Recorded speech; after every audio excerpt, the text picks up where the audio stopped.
Syarikat Penerbangan Batik Air Malaysia bersetuju mengadakan penerbangan tambahan dari Kuala Lumpur ke Sibu, Sarawak sempena perayaan Tahun Baharu Cina pada perjalanan 6 dan 7 Februari ini.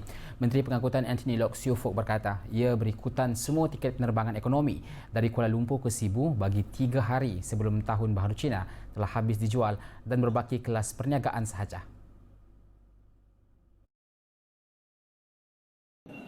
Memang KL ke Sibu itu tak banyak penerbangan pada waktu-waktu biasa, sebab kebanyakannya penerbangan kepada Kuching memang banyak flight, KK banyak flight dan tempat-tempat lain.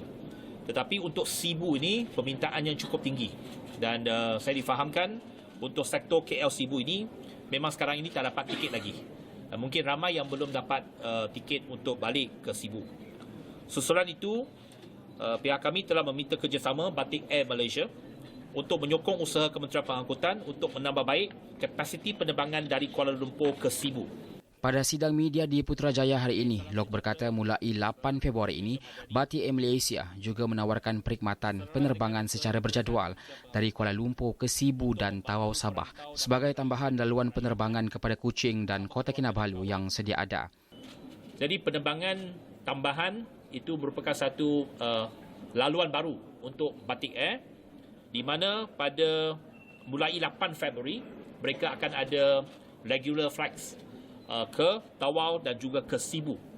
Tetapi saya telah minta mereka supaya awalkan untuk Sibu, awalkan 2 hari dan tambah penerbangan ekstra supaya untuk menyahut ataupun menambah kapasiti supaya dapat memberikan lebih ramai lebih banyak peluang kepada mereka yang belum dapat tiket. Selain itu, beliau berkata Batik Air Malaysia bersetuju untuk menawarkan tambang ekonomi harga tetap pada RM399 untuk laluan sehala Kuala Lumpur ke Sibu yang berjadual pada 6 hingga 9 Februari dan penjualan tiket bermula serta-merta. Loke pada sidang media turut mengumumkan penambahan 6 perkhidmatan tren elektrik atau ETS dari Kuala Lumpur ke Ipoh dan Padang Besar sempena perayaan Tahun Baharu Cina. Ia melibatkan 4 perkhidmatan tambahan sehari bagi laluan KL Sentral Ipoh KL Sentral pada 7 Februari hingga 13 Februari dan 2 perkhidmatan tambahan sehari bagi laluan KL Sentral Padang Besar KL Sentral pada 7 Februari hingga 10 Mac depan. 2 daripada 4 perkhidmatan tambahan KL Sentral Ipoh KL Sentral adalah train express yang hanya akan mengambil masa 2 jam sehala berbanding masa perjalanan biasa iaitu 2 jam 40 minit. Jadi 2 daripada 4 perkhidmatan itu dia tak akan berhenti di stesen-stesen yang lain. Ia hanya antara KL dengan Ipoh saja. KL, KLO dan Ipoh. Ya. Jadi maksudnya hanya berhenti di KL Central dan juga di stesen Ipoh. Jadi semasa mereka membeli tiket mesti memberikan perhatian. Kalau umpamanya dia nak balik ke Kampar, dia tak boleh ambil express lah. Dia kena ambil satu lagi train yang berhenti di stesen-stesen utama. Keseluruhan tiket tambahan yang ditawarkan sepanjang Tahun Baharu Cina dan cuti sekolah adalah sebanyak 29,526 tempat.